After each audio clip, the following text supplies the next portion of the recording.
fellow members of the National Executive Committee, the SABC, New Age, and all guests and protocol is observed.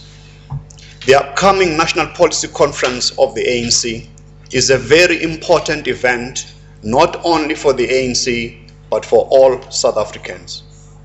The National Policy Conference will be a forum of over 4,000 delegates from across the length and breadth of this land, men and women, poor and rich, rural and urban, young and old, who will gather over 4 days to debate, to deliberate, and engage on all of the policy discussion documents before the ANC and our nation.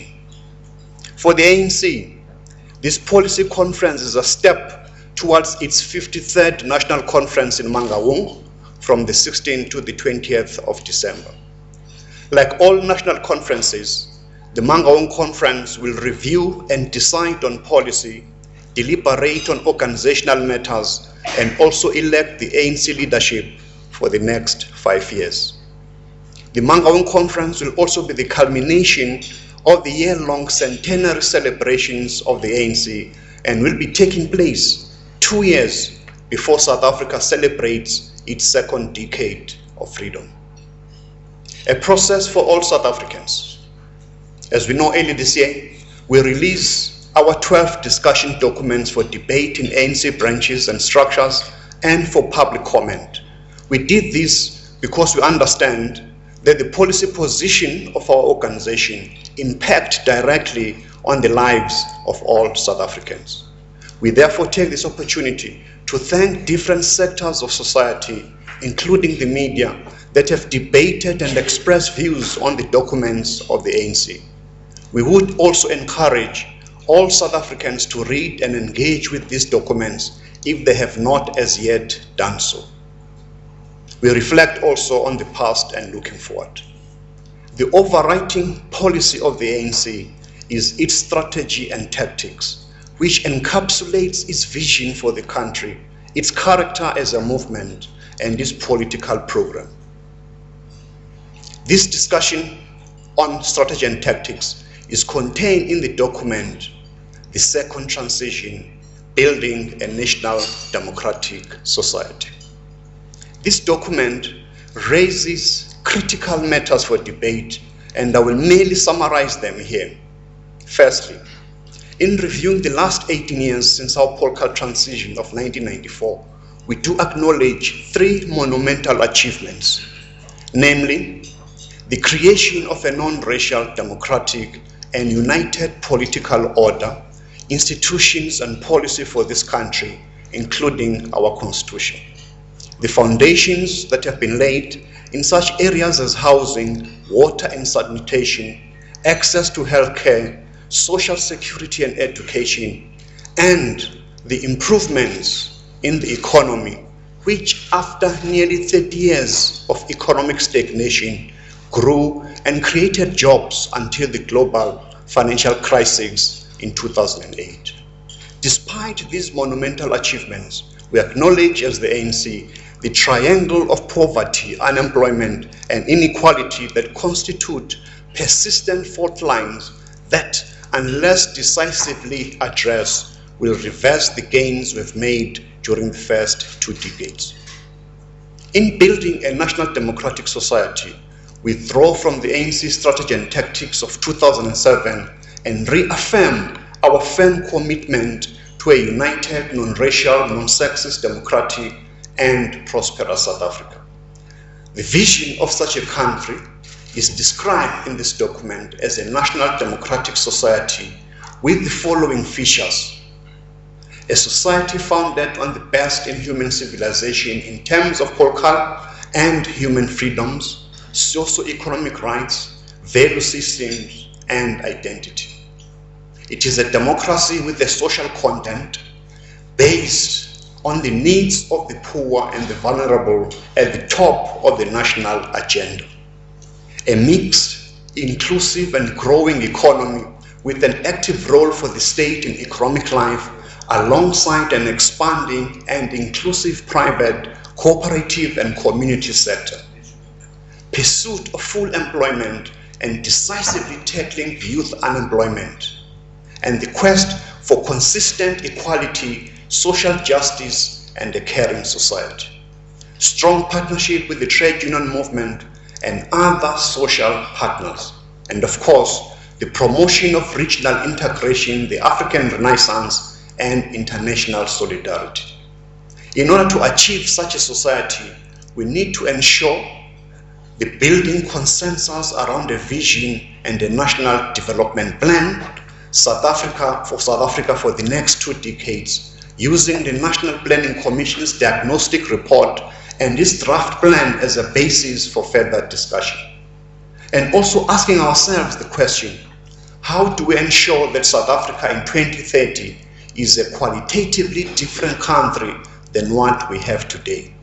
And addressing the vesting question of economic policy so that we take decisive steps to foster inclusive and higher levels of growth, ensure industrialization based on our own national endowments, land and agrarian reform, addressing the infrastructure backlogs, and create new social and economic infrastructure, and also increasing the levels of savings and investment in the South African economy.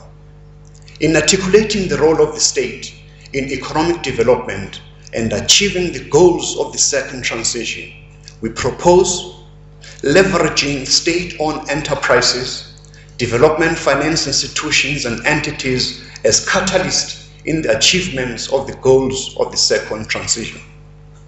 Conscientizing companies and entities where it holds shares to be part of this major paradigm shift, and partnering with the private sector in public-private partnerships ventures to unlock economic potential that will benefit the paradigm shift.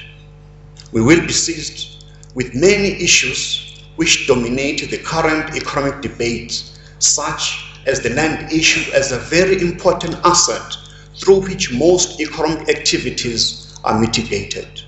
Proposals on the table include a land valuer general to provide fair and consistent values for rating and tax purposes, determine financial compensation in cases of land expropriation, the Land Management Commission to advise, undertake research, and develop guidelines on land management in South Africa.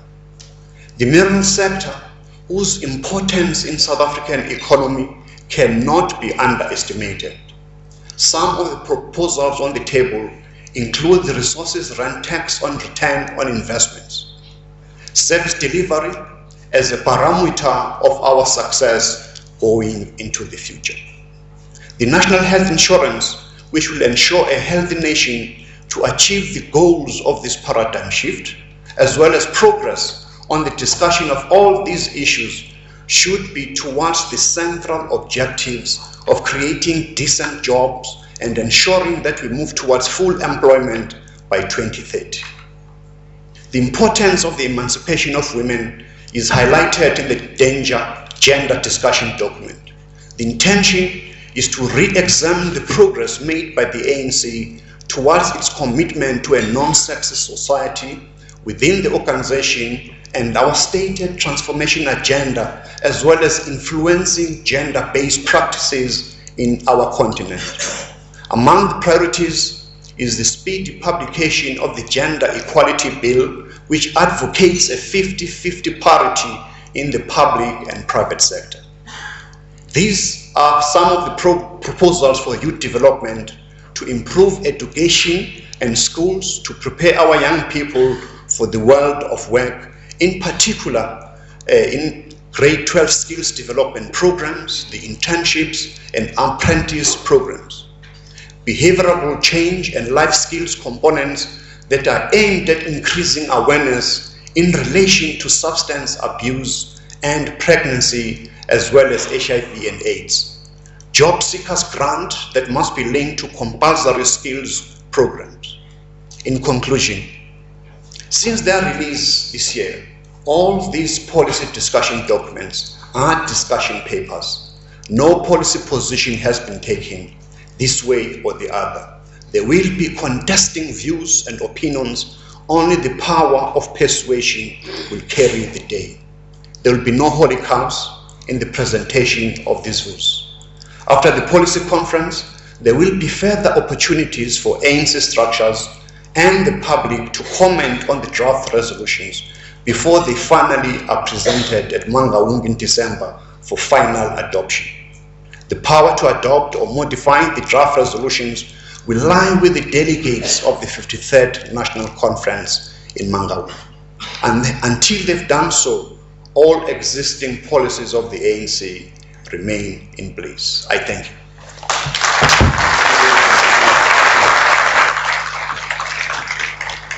Ladies and gentlemen, the head of policy at the African National Congress,